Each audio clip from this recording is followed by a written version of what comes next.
and again. Ikaw ba, Starkada, kung tatanungin kita ngayon, no? Saan mo ba gustong pumunta kung sakasakali? Ano ba yung dream? Pinakang dream destination mo talaga. Ako muna, sige, mauuna muna ako habang ikaw nag-iisip-isip dyan kung ano nga ba yung dream destination mo. Locally muna tayo. Sige, locally, siguro pinakang gusto nating mapuntahan na lugar is Siargao.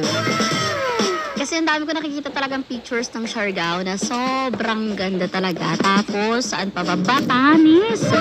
Diba, napakaganda sa Batanes. Saan pa ba? Bukidnon, no? Napakarami nating magagandang lugar dito sa Pilipinas na talaga sobrang nakaka-proud at talagang nakaka-proud din ipagmalaki internationally. And speaking of international, ano ba sa international naman? Saan mo ba gustong mapunta, no? O, sige, isip tayo. Switzerland ako. Ikaw, saan mo gustong pumunta? Kasama ako. Ay! Sinama si DJ Kimigora. Sige, ikaw muna mag-isip ka. International, yung pinakang pagka naiisip mo talaga, yun yung unang-unang nasa isip mo kapag ang pinag-uusapan saang bansa mo gustong pumunta. Kasi 'di ba, meron Paris, ganyan, meron Japan, ikaw naman yung bibigyan natin ng chance mag-isip. Kung ikaw talagang lilipad, tapos magbabakasyon ka for a week doon sa bansa na iyon. Sige, bago ka pa man makapagsagot, meron tayong pupuntahang bansa ngayon. Yun ay sa Eiffel Tower, sa tuktok. Punta tayo sa tuktok ng Eiffel Tower. Oy, alam mo ba, Starkada, na hindi lang yan basta tower, ha? Kasi meron siya ang naka-engrave o nakasulat talaga na 72 scientists at mathematicians. Oo, kasi itong tinatawag nilang 72 names na ito na naka-inscribe o nakasulat na mga pangalan dyan sa palibot mismo ng Eiffel Tower. Yan yung mga French scientists and engineers and at the same time mga mathematician na sobrang nakapagbigay ng malaking kontribusyon sa ating kaalaman ngayon sa siyensya, sa agha, sa esensya ng agham pa. Sa agham, sa science.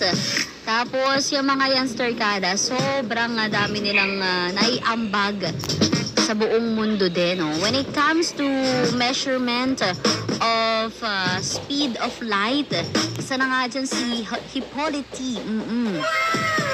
Isa siya sa mga naka-engrave or naka-inscribe dyan sa mismong Eiffel Tower para hindi sila makalimutan ng mga tao sa kanilang mga ibinigay na contribution.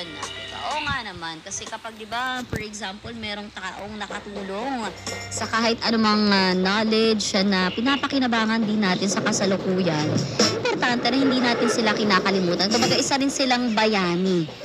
Diba yung mga bayani natin, may mga statue, may mga museum, may mga parke na nakalaan para sa kanila. Dito naman sa Eiffel Tower, yung mga scientists nila at mga mathematician and engineers na nakatulong sa kanilang bansa o sa buong mundo rin, merong mga pangalan doon mismo sa Eiffel Tower.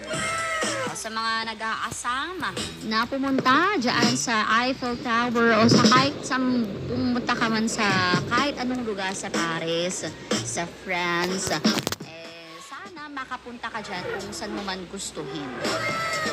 Basta meron lang tayong sapat na budget. Oo, yun talaga yun. Yung pangarap natin makapunta sa iba't ibang lugar, ano yun, common na yun. Para gusto kong makapunta sa ganito, sa ganyan, sa Europe, sa iba't ibang parte ng Asia. Basta meron lang din talaga tayong sapat din na budget. Budget and financial talaga.